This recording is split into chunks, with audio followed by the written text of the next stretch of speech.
3,500년 전에 쓰여진 이 말씀, 오늘 우리에게 주신 하나님의 말씀이면서 동시에 3,500년 전에 애굽을 탈출한 그 히브리 노예들에게 광야에서 모세를 통하여 하나님께 주신 말씀이었습니다.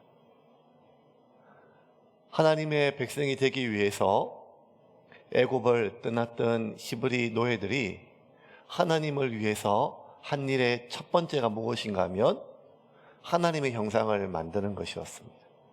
모세는 시내산에 올라가 내려오지 않고 그들은 점점 불안한 마음을 이길 수 없고 하나님께 예배하고 하나님께 경배하기 위하여 하나님이 그들이 알고 있는 가장 고귀한 형상 금송아지를 만들어 하나님께 예배하였습니다. 어쩌면 하나님의 백성이 되기 위하여 삶의 모든 것들을 포기하고 나왔던 그들이 하나님을 위하여 했던 가장 첫 번째 행위가 하나님께 가장 고통스럽고 하나님께 가장 가정스럽게 여기는 우상 숭배가 되었습니다. 여러분, 그들은 금송아지 신을 섬긴 것이 아니라 하나님께 예배하였는데 왜 하나님은 그토록 분노하시고 이 민족에 대해서 하나님께 다 그냥 없애버리기까지 하나님께 분노하셨을까요? 이유는 한 가지입니다. 하나님이 나 외에 다른 형상을 만들지 말라라고 하신 나를 위하여 나를 바라보고 그 어떤 형상도 새기지 마라. 다른 우상뿐만 아니라 나를 위한 우상도 생기지 말라라고 강하게 반복적으로 하신 이유는 무엇인가 하면 하나님의 형상을 새기는 순간 하나님은 그 형상 안에 갇혀있기 때문입니다. 하나님은 어디에도 계시거든요. 특별히 하나님은 천지를 다 창조하셨습니다.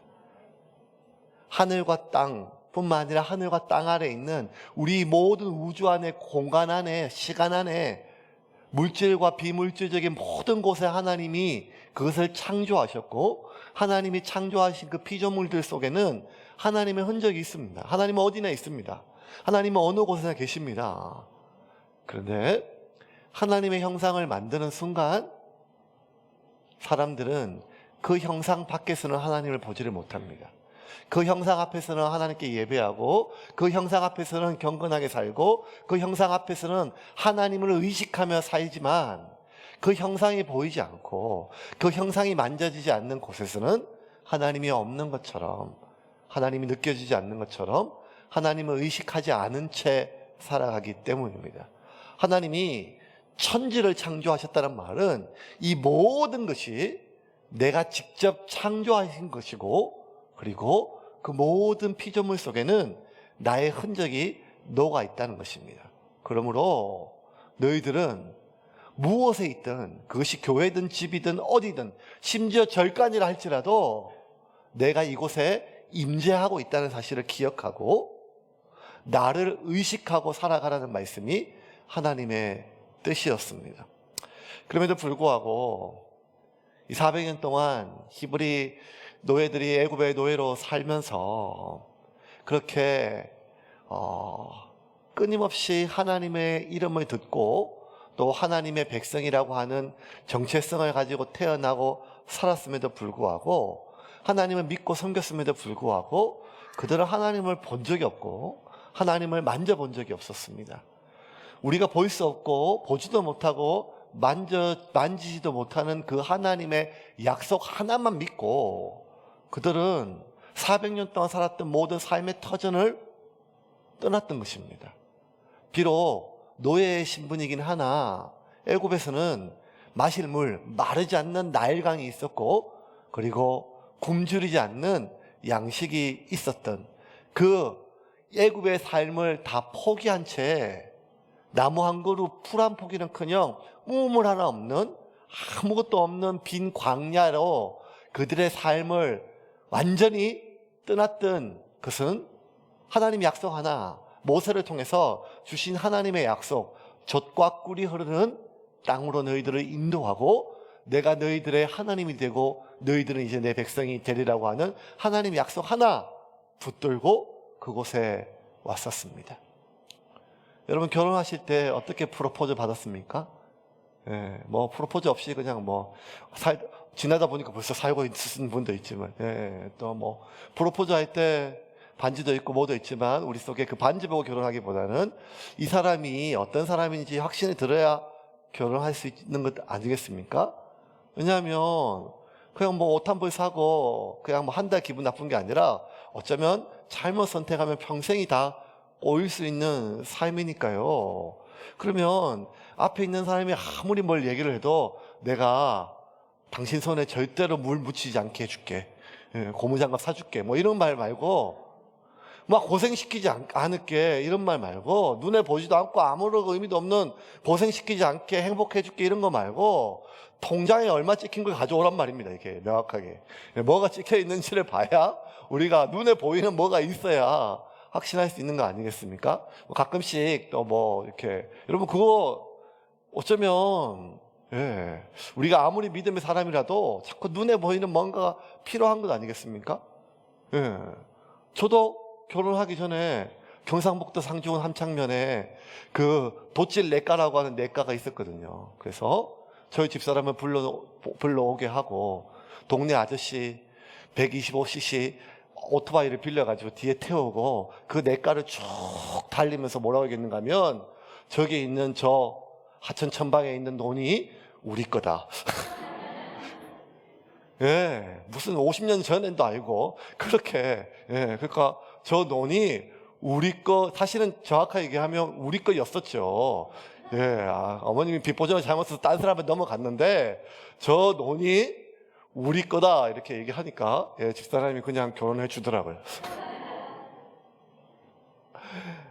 눈에 보이는 거, 손에 만지는 거, 사랑, 신뢰, 뭐 이런 것들 다 여러분 눈에 보이지 않아요. 만질 수 없어요.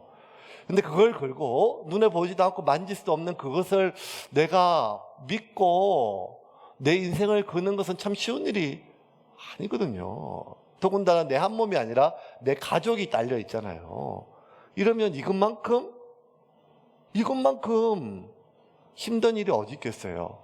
그런데 이 히브리 노예들이요, 하나님 약속 그 하나, 보이지도 않고 만질 수 없는 그 하나님, 그 하나님의 약속 하나 믿고 삶의 모든 터전을 떠났단 말이에요. 아브라함 못지않은 믿음이에요.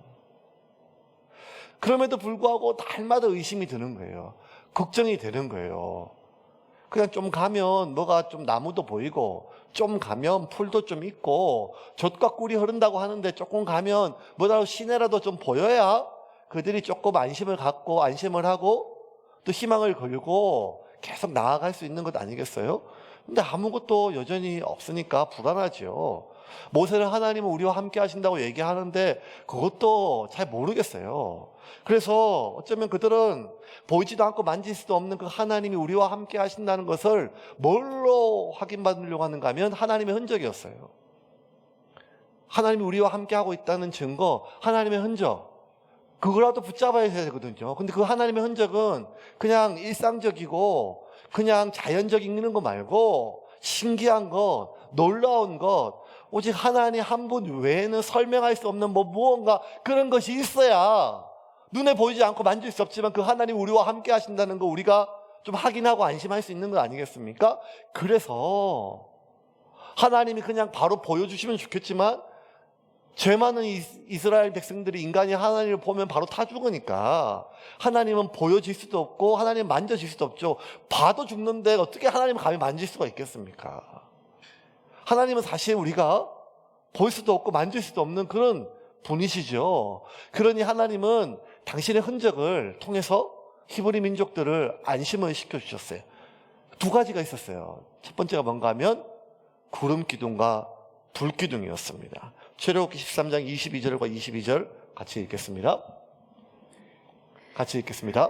여호와께서 그들 앞에서 가시며 낮에는 구름 기둥으로 그들의 길을 인도하시고 밤에는 불 기둥을 그들에게 비추사 낮이나 밤이나 진행하게 하시니 낮에는 구름 기둥 밤에는 불 기둥이 백성 앞에서 떠나지 아니하니라. 여러분, 구름 기둥과 불 기둥은 만나보다 한참 먼저 나왔어요.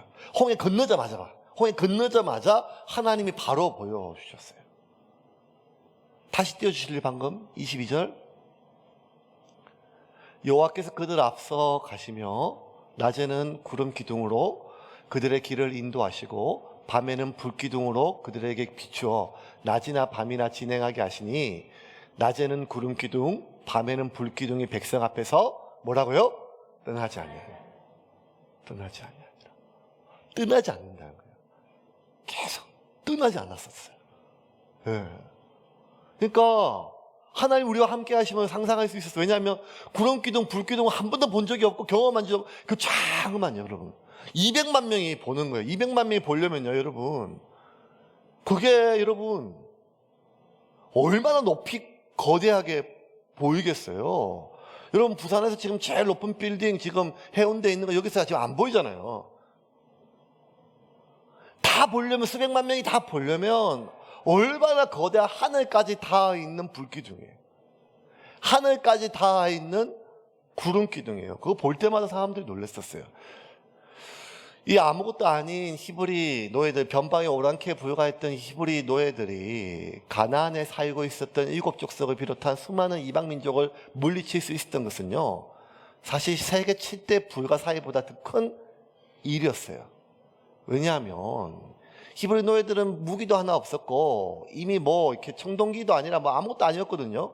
대다수 이때 청동기였는데 여리고 같은 경우는요 철기 문화를 가지고 있어가지고요, 철로 된 그런 창과 칼과 이런 걸 가지고 있었어요. 이게 어느 정도인가 하면요, 6.25 전쟁 때 북한에서 탱크를 몰고 오는데 우리는 총이 아니라 이렇게 뭐 맥주병에 신나 넣어가지고 붙이고 뭐 이렇다는 얘기, 뭐 그 정도로 게임이 안 되는 그런 전쟁이거든요.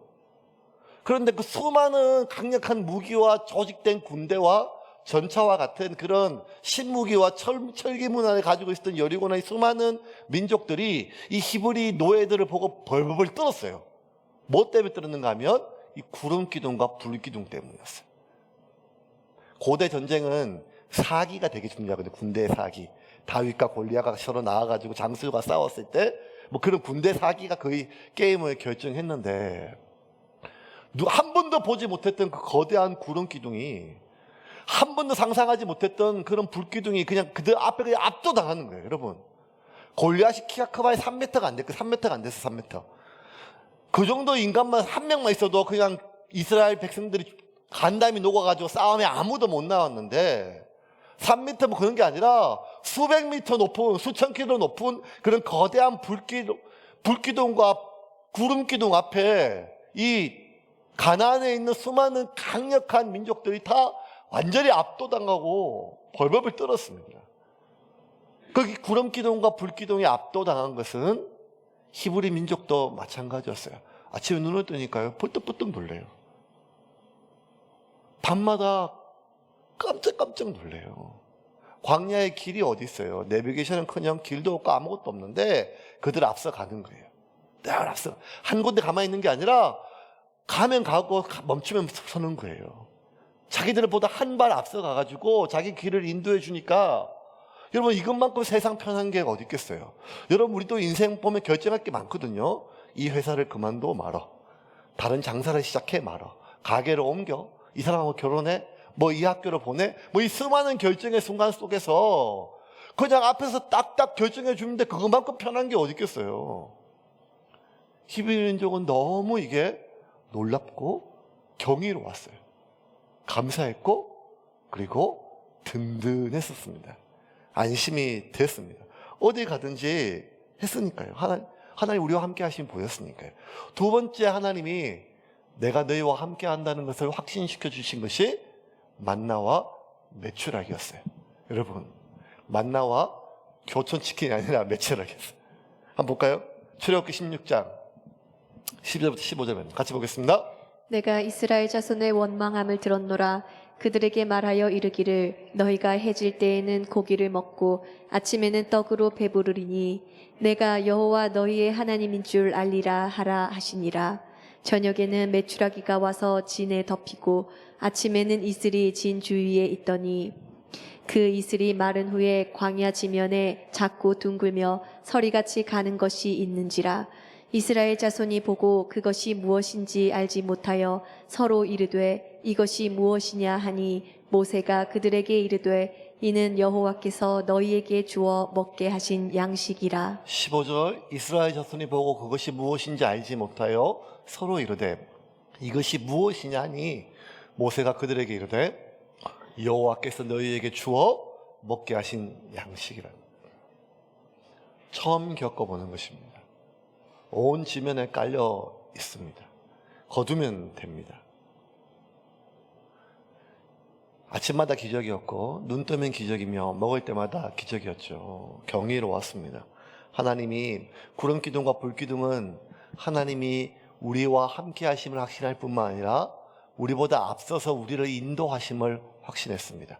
이제는 앞에 무언가 아무것도 보이지 않아도 어떤 계획과 진로가 보이지 않아도 걱정이 되거나 막연하지 않았습니다. 왜? 우리보다 앞서 우리의 걸음을 인도하시는 하나님의 임재가 너무나 거부할 수 없는, 하나님 한 분 외에는 설명할 수 없는 뚜렷한, 너무 경이로운 하나님의 구름 기둥과 불 기둥이 그들을 한 걸음 한 걸음 인도했기 때문입니다.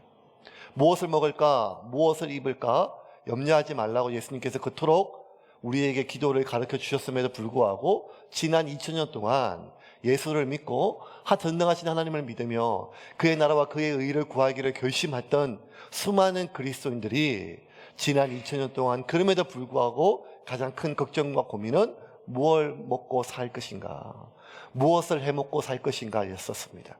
그런데 하나님은 그들을 만나로 먹이셨습니다.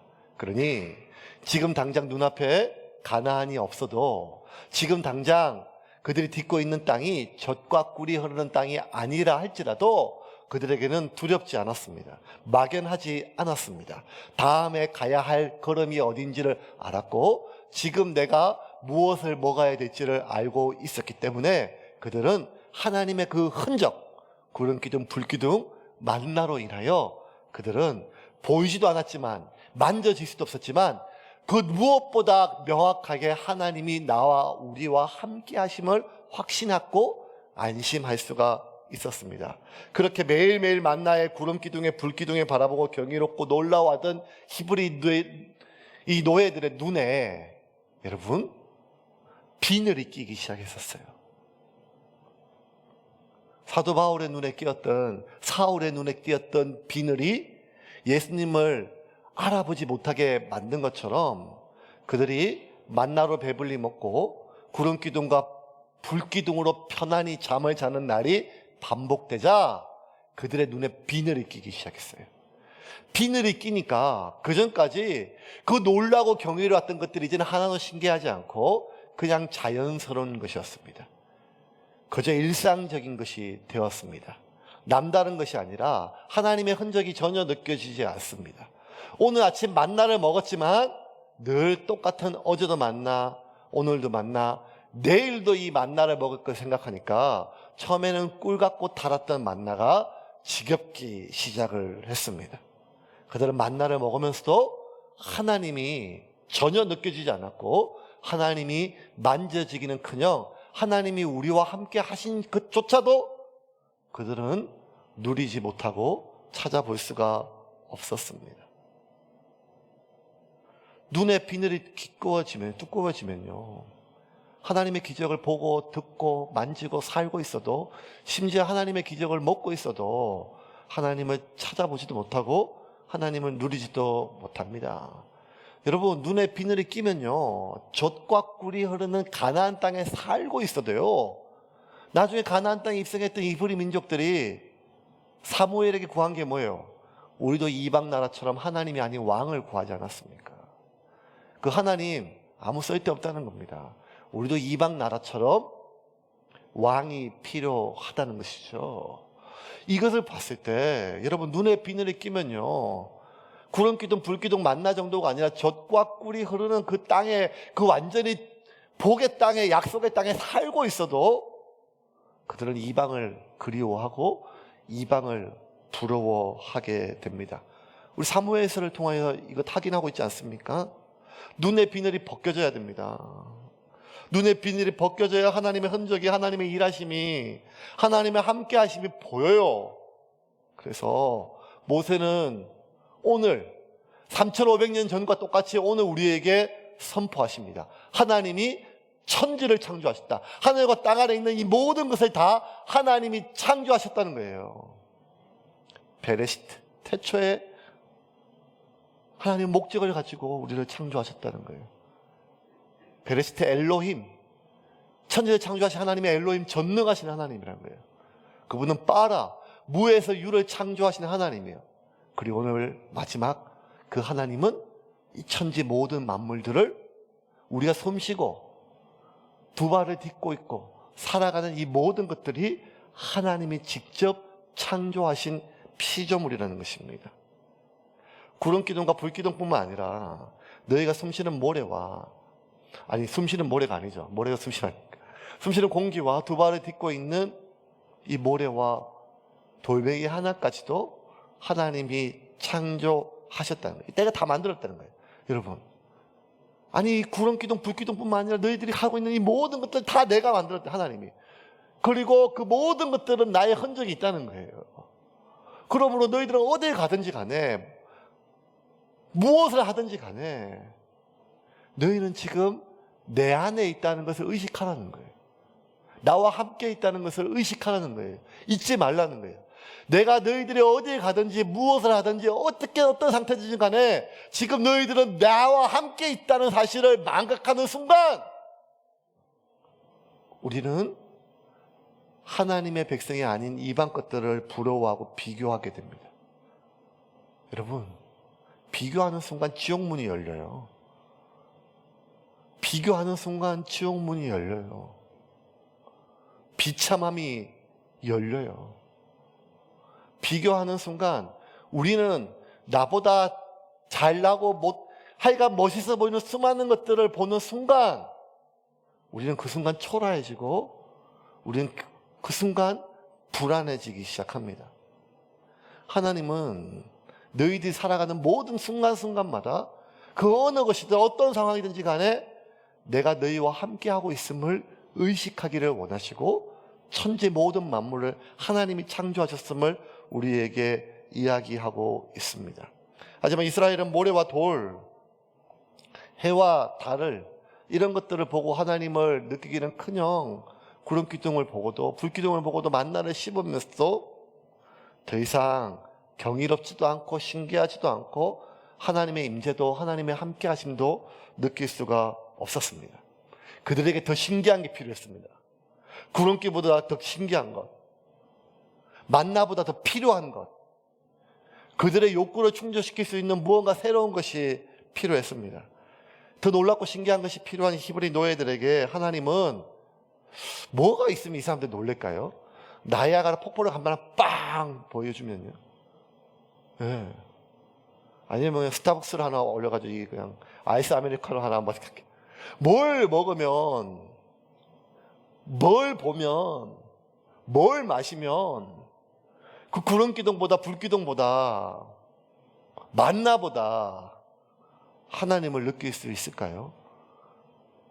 아마 나이아가라 폭포를 보여줘도, 이가스 폭포를 보여줘도, 저 열대 우림의 브라질의 아마존의 열대 우림의 그 풍성함을 보여줘도 좀 지나고 나면 그들은 또 하나님을 잃어버릴 것입니다. 하나님은 그들에게 새롭고 신기한 또 놀라운 무언가가 아니라 하나님의 말씀으로 이 모든 것이 하나님이 직접 창조하셨음을 선포하셨습니다. 왜? 이 말씀이 그들의 눈에 비늘을 벗겨주기를 원하셨기 때문입니다.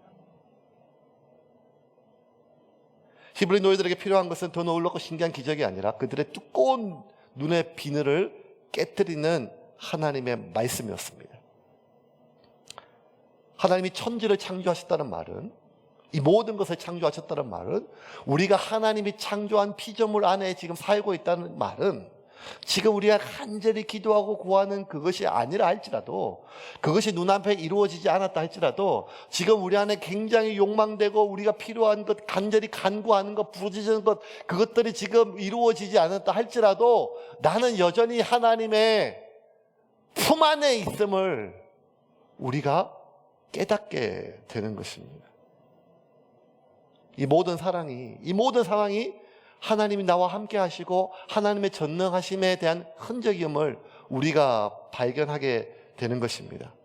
그런데 히브리 민족은 어쨌든 그 어떤 기적 속에서도 하나님을 발견하지 못했고 찾지를 못했어요. 아니, 정확하게 얘기하면 하나님을 찾지 않았습니다. 이들이 더 이상 하나님을 찾지 않자 하나님은 이들을 하나님을 찾을 수밖에 없는 상황 속에 계속 내몰아 가셨습니다. 그게 광야입니다. 홍해 건너고 여러분 팔레스틴까지 그 해안길로 가면 40일이면 가요. 그런데 2달이면 가는 그 길을 40년 동안 뺑뺑뺑뺑 돌게 하셨잖아요. 그 말은 계속 광야로 지금 몰아가신 거예요. 광야로 몰아가신 거예요. 왜? 하나님을 찾을 수밖에 없는 상황으로 계속 몰아가셨습니다. 광야는요, 광야만큼 우리 눈에 그 두꺼운 비늘이 깨어지기 쉬운 곳이 없어요. 광야는 우리가 하나님을 찾게 만듭니다. 광야는 그 무엇보다 하나님께 부르짖게 만듭니다. 광야는요, 하나님께 우리를 민감하게 만듭니다. 하나님의 냄새, 하나님의 흔적에 하나님의 지나가심조차도 우리는 찾게 만듭니다. 그래서 하나님은 우리를 광야로 몰아가고 계십니다. 어떤 사람을 광야로 몰아가시는가 하면 하나님의 기적 속에, 하나님의 은혜 속에, 하나님의 임재 속에 살아감에도 불구하고 도무지 하나님을 보지도 느끼지도 하나님을 찾지도 않는 사람이 있다면 하나님은 그의 눈의 비늘을 깨뜨리기 위해서 인생의 광야로 우리를 내모십니다. 심지어 하나님이 선택했던 사람조차도, 다윗을 보세요. 사무엘이 다윗의 기름 붓고 나서 왕으로 기름 부었는데 왕은커녕 수십 년 동안 사울 왕에게 쫓기는 그런 신세가 되었습니다. 광야까지 내몰렸죠. 그 광야에서, 수없이 많은 광야에서 다윗은 그 어떤 때보다 하나님의 기적이 필요했어요. 하나님의 직접적인 손길이 필요했어요. 하나님께 부르짖었어요. 하나님이 찾았어요. 그런데 자꾸만 하나님은 다윗을 더 궁지로, 더 광야로 더 몰고 가세요. 이게 얼마나 다윗이 속이 답답한가 하면 절망하게 됩니다. 하나님이 필요하고 하나님의 기적이 필요하고 하나님의 능력이 필요한데 하나님은 도무지 자꾸만 자기를 궁지로 구석으로 몰고 가시는 하나님 앞에 다윗이 속이 터지지입니다. 그래서 시편 1절에서 5절에 다윗이 이렇게 하나님께 부르짖어요. 같이 한번 볼까요? 현대인의 성경을 같이 보겠습니다. 여호와여, 어째서 그처럼 멀리 계시며 어째서 내가 어려울 때 숨으십니까? 악한 자들이 교만하여 가난한 자들을 학대하고 있습니다. 여호와여, 그들이 자기 꾀에 빠지게 하소서. 악인들은 자기들의 악한 욕망을 자랑하고 탐하는 자들은 여호와를 저주하고 거절합니다. 악인들은 아주 교만하고 거만하여 여호와를 찾지도 않으며 하나님이 없다고 생각합니다. 그런데도 그들은 하는 일마다 성공합니다. 그들은 하나님의 심판이 기다리고 있음을 깨닫지 못하면서 그 대적들을 비웃고 있습니다. 속이 터질 지경이에요. 속이 터질 지경이에요. 악인들은 저렇게 하는 일마다 성공하고 하나님을 찾고 하나님을 예배하고 하나님께 부르짖는 나는, 누구는 복수하고 싶은 생각이 없어요? 누구는 대갚아주고 싶은 그런 욕망이 없습니까? 그런 힘이 없습니까? 그런 성깔이 없습니까? 다 있지요. 그런데도 하나님 말씀 붙들고 참고 견디고 있는데 아무리 하나님께 부르짖어도 오히려 악한 자들이 더 성하고 성공하고 흥하고 속이 터질 지경이에요. 그러니까 다윗이 하나님께 이렇게 부르셨습니다. 12절 13절 제가 읽을게요. 여호와여, 일어나소서. 하나님이여, 저 악한 자들을 벌하시고 고통당하는 자들을 기억하소서. 어떻게 악인들이 하나님을 멸시하면 그는 나를 벌하지 않을 것이다 라고 말할 수 있습니까? 여호와여, 일어나소서. 하나님이여, 저 악한 자들을 벌하소서. 하나님 제발 좀 일어나라는 거예요. 하나님 좀 일어나세요. 하나님 일어나세요. 이렇게 부르짖어요. 얼마나 부르짖었을까요? 얼마나 하나님을 찾았을까요? 여러분, 이 시간 참 고통스러운 것 같아요. 이 시간이 제일 힘든 것 같아요. 그 하나님의 긴 침묵의 시간. 상황적인 광야도 힘들지만 아무리 부르짖어도 예배가 옛날 같지 않고 아무리 기도해도 기도가 고통스러울 때 그때 이때가 참 힘들어요. 이 광야가 더 마음이 강팍해지고 메말라가요. 쩍쩍. 그 기나긴 광야의 시간 안에 다윗이 하네요. 신기하게 하나의 어떤 자기도 모르는 사이에 다윗 안에 어떤 기능이 하나 점점 발달하기 시작했어요. 그게 뭔가 하면 하나님 냄새를 맡는 기능이었어요.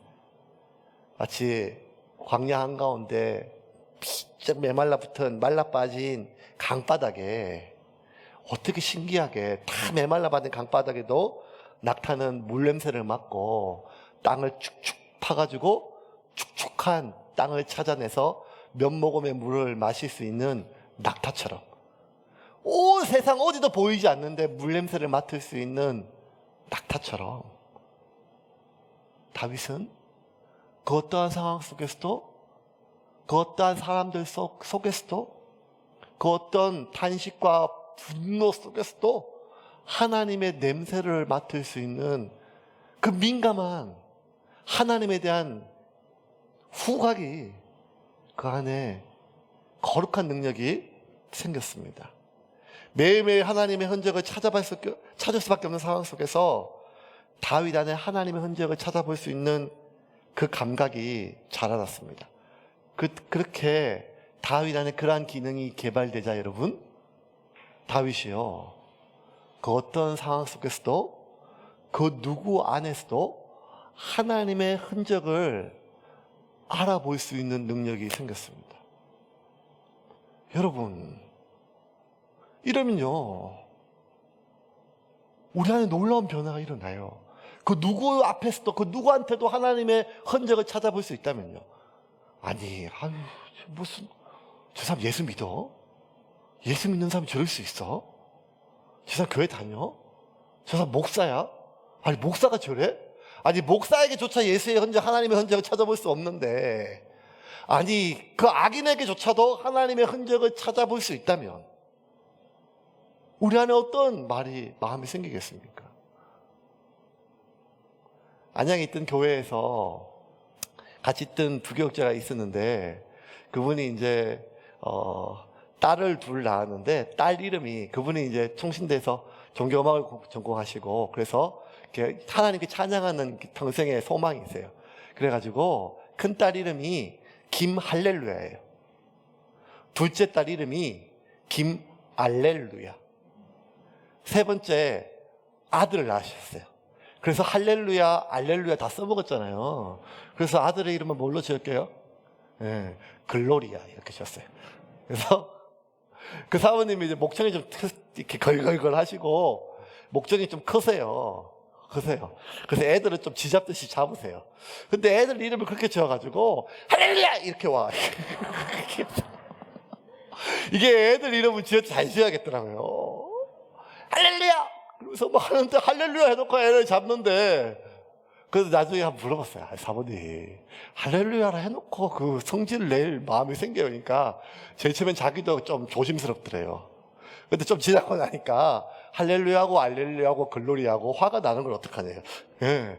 애들은 그렇게 부모의 속을 뒤집는 은사가 또 있잖아요. 한참 클 때. 예.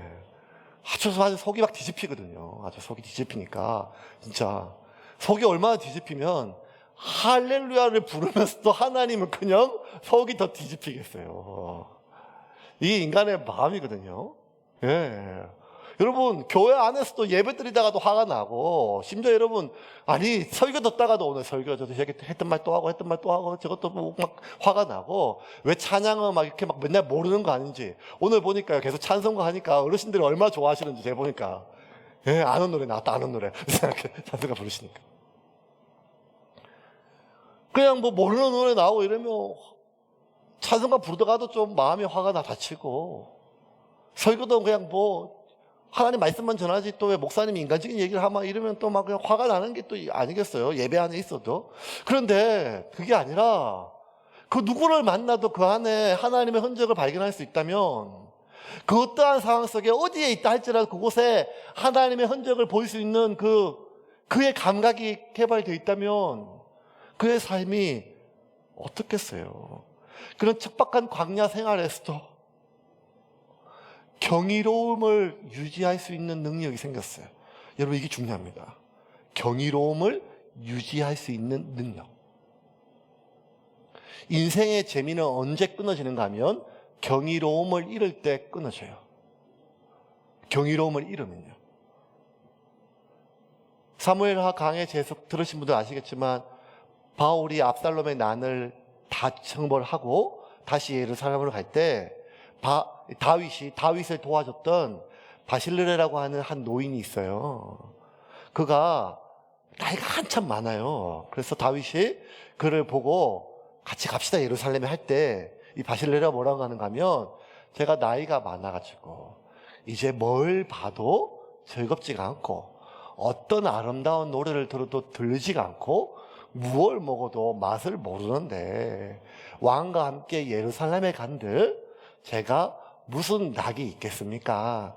늙은 저는 그냥 이 고향에 남겠습니다. 그냥 젊은 제 아들이나 데려가십시오 라고 얘기를 해요. 여러분, 뭘 먹어도 맛을 모르고 뭘 들어도 좋은 게 없고 뭘 봐도 놀라운 게 없는 사람이 늙은 사람만 그렇습니까? 아니면 젊은 사람도 그렇습니까? 얼굴이 주구장창 검고 불만이 가득한 젊은 사람들로 에이 그거 뭐 별거 있겠어? 그거 뭐 하려 돈 주고 먹어. 가도 다 똑같지. 어디에 가도. 아니 일찍 벌써 그 경이로움을 잃은 사람은요, 그의 삶은 이미 즐거움이나 기쁨은 다 자기 스스로 차단시킨 거예요. 누구를 만나도 그 인간 속이 다 보여. 누구를 봐도 다 파악이 돼요. 어떤 일을 해도 새로운 게 없어요. 자기가 다 그냥 느껴져요. 그렇게 마음속에 경이로움을 잃어버리면 우리는 우리의 가지고 있는 생물학적 나이와 상관없이 늙고 늙은 우리의 삶이 됩니다. 경이로움이 중요하죠. 애들이 막 지나가면 그것만 봐도 막 신기해하는 어른들이 있어요. 아이고 애들 봐라. 애들 봐라. 꽃 하나만 펴도, 하늘 하나만 봐도, 심지어 여러분 우리가 겪어봤잖아요. 이 코로나 시대에 마스크 없이 온 교회가 같이 예배드리고 같이 식사하고 너무 평범하지만 그게 얼마나 우리에게 경이로운 일입니까? 근데 그 경이로움을 잃어버리면 우리는 광야가 아니라 젖과 꿀이 흐르는 가나안 땅에 있어도 구름 기둥이 있고 불 기둥이 있고 만나를 먹어도 우리 안에 그 경이로움을 잃으면, 하나님으로 인한 경이로움을 잃으면 우리의 마음은 바로처럼 완악해집니다. 사울처럼 눈에 비늘이 끼게 됩니다. 무엇을 봐도 무엇을 겪어도 우리의 마음은 강팍해지고 어두워지게 됩니다. 그런데 광야에서 다윗은 그 어떤 상황 속에서도 하나님을 알아볼 수 있는, 하나님의 흔적을 맡을 수 있는, 하나님을 찾을 수 있는 그의 내면의 깊은 능력이 깊어졌습니다. 그 능력 때문에 다윗은 이제 광야에 있는 돌멩이 하나 속을 보고도 그 아름다운 시편을 찬양할 수 있게 되었습니다. 그 모든 곳에 하나님의 흔적을 찾을 수 있게 되자 다윗은 그 무엇도 함부로 대할 수 없었습니다. 그 누구도 함부로 대할 수 없습니다. 심지어 자기를 까닭없이 억울하게 죽이려고 하는 사울, 그 원수 같은 사울에게조차도 하나님의 흔적을 찾게 되니까 그 안에 억울하고 분노보다 하나님이 기름 부어 세운 사람이라고 하는 마음이 그 안에 그를 채우게 했습니다. 여러분, 이런 능력이요, 우리에게 얼마나 필요한 능력입니까? 혼인 서약할 때 하나님이 내게 주신 사람이라는 걸 믿고 기쁠 때나 슬플 때나 건강할 때나 부유할 때나 가난할 때나 어떤 상황이 있을 때로 아끼고 사랑할 것을 약속하고 결혼했음에도 불구하고 지긋지긋하고 남보다 못하게 느껴질 때가 있지 않습니까?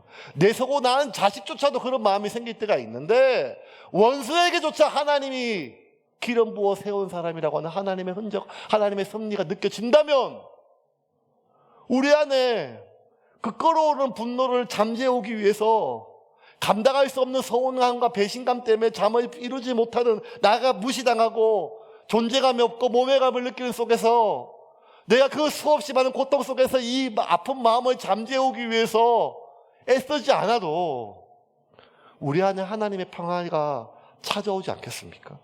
그 어떠한 상황 속에서도 하나님을 만나고 그 누구를 통해서도 하나님을 느끼는 다윗을 보고 하나님이 뭐라고 하는가 하면 저놈 내 마음에 합한 자다. 저놈 어딜 가도 나를 찾는다는 것, 나를 만난다는 것입니다.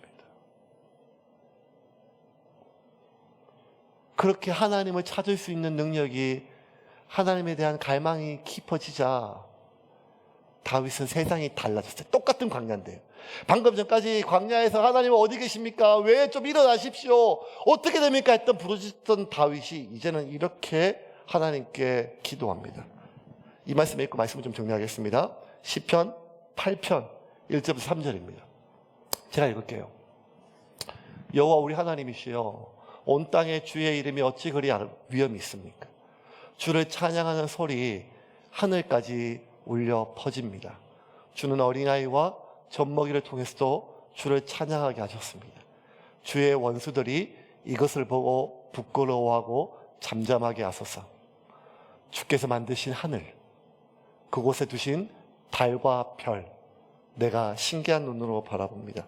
뒤에 있는 9절도 볼까요? 6절부터 9절. 주의 손으로 만드신 모든 것을 주께서는 사람이 다스리게 하시고 모든 것을 그의 발 아래 복종하게 하셨습니다. 모든 가축과 들짐승, 공중의 새와 물고기, 모든 바다, 생물이 바로 그것입니다. 여호와 우리 하나님이시여, 온 땅에 주의 이름이 어찌 그리 위엄이 있습니까? 똑같은 하늘이었습니다. 똑같은 메마른 광야였습니다.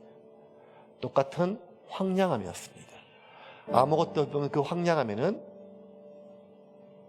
나의 미래도 보이지 않고 나의 현재도 보이지 않는 그 황량함 속에 하늘에 있는 별, 달, 바람, 돌멩이 하나도 그것을 지으신 하나님, 그 하나님과 함께 다윗이 있게 되자 다윗은 이제는 그 무엇을 보고도 하나님을 만날 수 있었고 그 누구를 통해서도 하나님을 마실 수가 있게 되었습니다. 그 모든 것을 통해서라도 하나님을 먹고 마실 수 있는 그 능력은 아버지에게조차도 인정받지 못하고 버림받았던 그 이세 아들 목동을 지난 수천 년, 수만 년 인류의 역사 속에 하나님이 창조하시는 수십억, 수백억의 인류 가운데 하나님과 가장 마음이 통하는 사람이 되었습니다. 왜? 하나님은 어디에도 계셨고 다윗 역시 어디에도 계신 하나님을 늘 만날 수 있기 때문입니다. 수백 개 채널이 있는 TV를 틀면서도 어느 것 하나 볼만한 프로그램이 없어서 돌리는 것처럼 수백 수천 개의 설교가 쏟아지는 이 시대에 어느 것 하나 들을 만한 설교를 찾지 못하는 것처럼 수만 개의 교회가 이 땅에 있음에도 불구하고 어느 곳 하나 다닐 만한 교회를 찾지 못하는 것처럼 수십만의 목사가 있고 수백만, 어쩌면 더 많은 성도가 있음에도 불구하고 예수 냄새나는, 하나님 냄새나는 사람을 찾지 못하는 우리처럼 여러분, 어쩌면 진정한 목사가 없어서, 참된 교회가 없어서, 정말 깊이 있는 설교가 없어서 그렇습니까? 아니면 우리의 눈과 우리의 귀와 우리의 영적인 마음속에 두꺼운 비늘이 덮여져 그 어떤 말씀을 듣고 읽어도 그 어떠한 상황 속에 놓여있다 할지라도 하나님의 은혜는커녕 하나님의 흔적조차 우리가 누리고 있지 못하고 있습니까? 눈을 뜨고 우리의 눈을 덮고 있는 그 판단의 비늘을 깨뜨려야 됩니다. 그것은 오직 하나님에 대한 갈망이 우리 가운데 회복해야 됩니다. 하나님 그분에 대한 목마름이 우리 가운데 회복돼야 됩니다. 하나님 그분에 대한 배고픔이 우리 가운데 회복이 돼야 됩니다. 그래서 하나님, 나는 구름 기둥보다 더 놀라운 신기한 불기둥보다 만나보다 더 좋은 것이 아니라 하나님 당신이 필요합니다 라고 우리 안에 하나님 그분에 대한 갈망이, 하나님에 대한 배고픔이 생기지 못하면 우리는 마지막 숨지는 그 순간까지 그 어떠한 교회와 어떠한 예배와 어떠한 말씀과 어떠한 찬양 속에 있어도 여전히 하나님을 느끼지 못하고 하나님을 만지지 못하고 하나님을 누리지 못한 채 그렇게 광야에 죽어간 히브리 노예처럼 우리 역시 이 땅의 삶을 마감할 수가 있습니다. 하나님 지금 이곳에 계십니다. 하나님 여기에 계십니다. 여러분의 가장 가기 싫어하는 여러분의 삶의 그 터전조차도 하나님 계십니다. 정말 함께 있고 싶지 않은 그 사람 속에서도 하나님의 흔적이 있습니다. 하나님 저 사람 좀 제발 치워주세요가 아니라 하나님 제발 이곳에서부터 도망가게 해주세요가 아니라 우리 안에 눈의 비늘이 벗겨져 그곳 안에 그 사람 안에 하나님을 발견할 수 있게 된다면 우리는 천지가 개벽할 세상을 살 수 있는 것입니다. 하나님이 창조하신 이 세상을 새롭게 살 수 있는 것입니다. 그러므로 여러분, 오늘 성령님의 능력으로 간절히 기도하십시오. 하나님, 내가 하나님을 찾기를 원합니다. 하나님을 갈망하기를 원합니다. 하나님을 만나기를 원합니다. 어떠한 상황 속에서도, 어떠한 말씀 속에서도, 어떠한 누구를 통해서도 하나님을 발견하고 하나님을 누리게 하여 주시옵소서. 그 모든 것을 창조하신 하나님을 누리게 하여 주시옵소서. 이제 간절히 한번 기도하겠습니다.